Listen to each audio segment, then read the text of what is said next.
Shri Sai Satcharitra in Marathi by late Govind Raghunath Dabholkar. Translation in English by late Zareen. Adhyay 6, OV 122.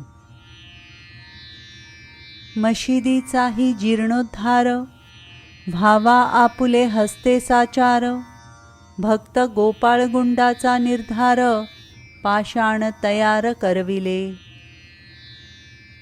As the devotee Gopal Gunda decided to renovate the masjid by his own hands, he got the stones ready.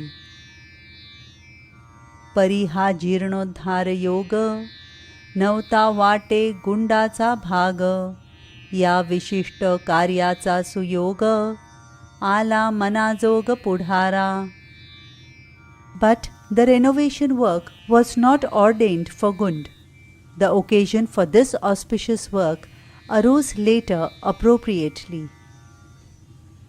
वाटे बाबांच्या होते मनी, करावे हे नानांनी, फरसबंदी मागाहुनी, करावी काकांनी तदनंतर.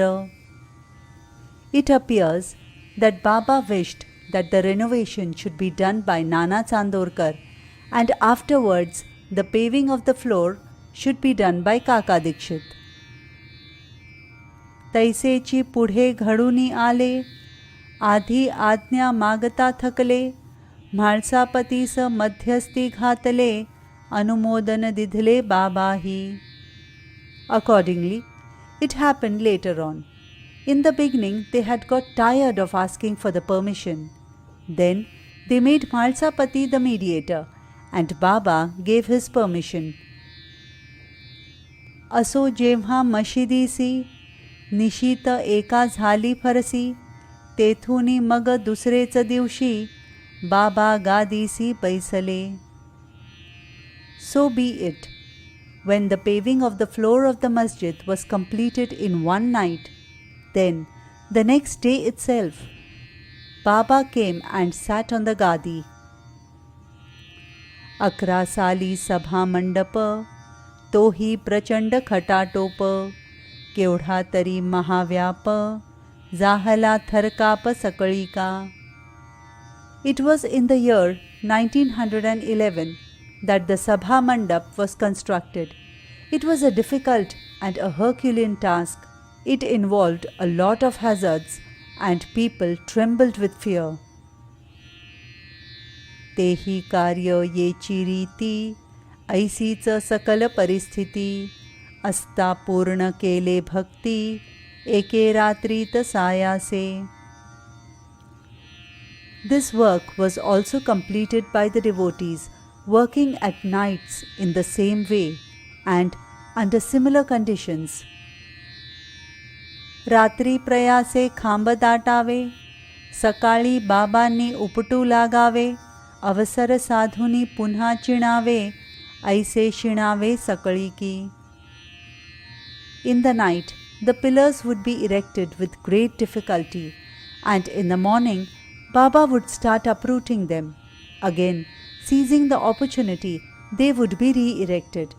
Thus, everybody got exhausted.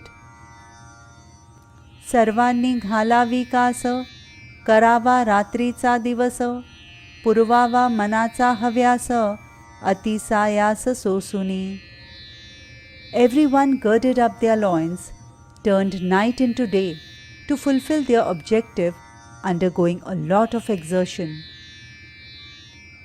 आधी येथे उघडे आंगण, होते इवलेसे पटांगण, सभा मंडपा योग्य स्थान, जाहले स्फुरण दीक्षिता. Dikshit thought that the site was a proper place to construct the Sabha Mandap, where there was earlier an open ground and a small playground. लागेल तितुका पैका लावून, लोहाचे खांब कैच्या आणून, बाबा चावडीसी गेले पाहून, काम हे साधून घेतले. Putting in as much money as was needed for iron columns and angle brackets, the work was finished as and when Baba was at the Chowdi.